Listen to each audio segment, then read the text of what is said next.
Halo murid-murid yang santuy, gimana rebahannya? Udah bosen kan? Nah, kali ini kita akan belajar bilangan berpangkat bersama saya, Hussein Khairi.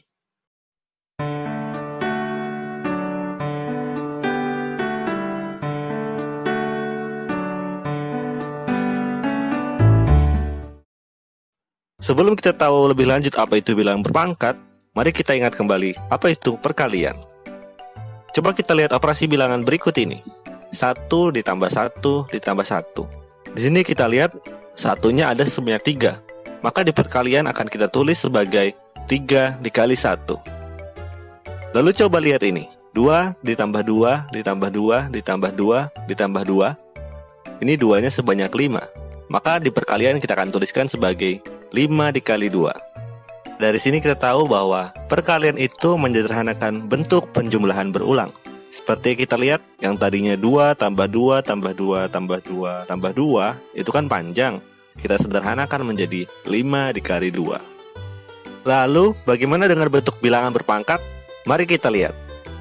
4 dikali 4 dikali 4. Di sini 4-nya ada sebanyak 3. Bentuk bilangan berpangkatnya kita tuliskan sebagai 4 dan ada angka 3 di pojok kanan atasnya yang kita tuliskan kecil. Itu disebut 4 pangkat 3. Contoh nih satu lagi, 3 kali 3 kali 3 kali 3 kali 3. Di sini 3-nya ada sebanyak 5. Maka bentuk bilangan berpangkatnya kita tuliskan sebagai 3 pangkat 5. Dari sini kita tahu bahwa bilangan berpangkat itu adalah bentuk sederhana dari perkalian berulang. Misalnya nih 3 kali 3 kali 3 kali 3 kali 3, itu kan banyak. Nah, kita sederhanakan menjadi 3 pangkat 5.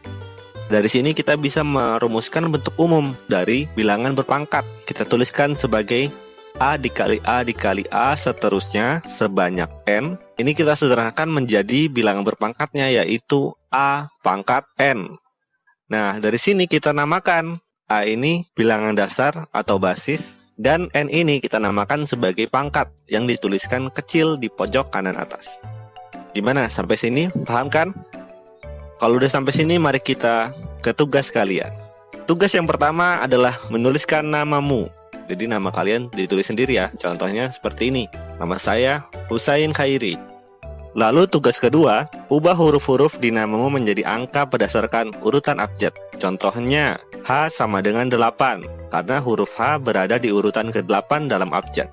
Dari sini kita peroleh sebagai berikut. H ini kita ubah menjadi 8. U karena dia berada di urutan ke-21, maka kita tuliskan 21. S juga begitu, 19. Dan seterusnya sampai nama kalian selesai. Karena di sini nama saya sampai huruf I, berarti I itu terakhir kita dapat angkanya 9. Yang ketiga, pilih beberapa bilangan tersebut dan buat bentuk kesamaan matematika seperti contoh berikut. Dan jika bisa, hitung hasilnya. Dari huruf-huruf yang kalian sudah ubah menjadi angka, kalian pilih beberapa angkanya. Contohnya, di sini saya memilih 8 dan 9 dari huruf H dan huruf I. Lalu kita buat bentuk perkalian seperti ini.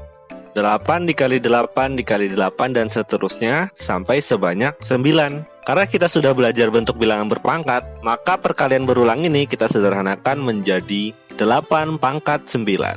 Contoh lagi nih, kita buat lagi. Misalnya dipilih huruf H dan huruf A, yaitu angka 8 dan angka 1. Selain bilangan positif, kita juga dapat membuat bilangan negatif. Contohnya seperti ini, negatif 1 dikali negatif 1 dan seterusnya sebanyak 8.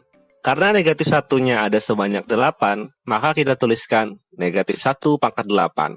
Kalau ini kan bisa dihitung. Kita hitung saja negatif 1 dikali negatif 1 dan seterusnya, maka hasilnya adalah 1. Kita buat contoh satu lagi nih. Kita ambil huruf K dan huruf R. K itu bilangannya 11 dan R bilangannya 18. Bisa saja kita tuliskan seperti ini. Negatif, kemudian dalam kurung 11 kali 11 kali 11 dan seterusnya sebanyak 18. Jadi kalau dirasa menuliskannya cukup panjang, kalian bisa tuliskan seperti ini, pakai titik-titik-titik. Nah, ini bisa kita sederhanakan menjadi negatif 11 pangkat 18. Coba kalian lihat apa perbedaan contoh B dan contoh C. Untuk nomor 3 ini coba kalian buat 3 contoh seperti itu ya. Cukup sekian belajarnya kali ini, dan satu pelajaran yang bisa kita ambil, sebesar apapun pangkat tetap saja hanya tertulis kecil. Sekian, keep studying.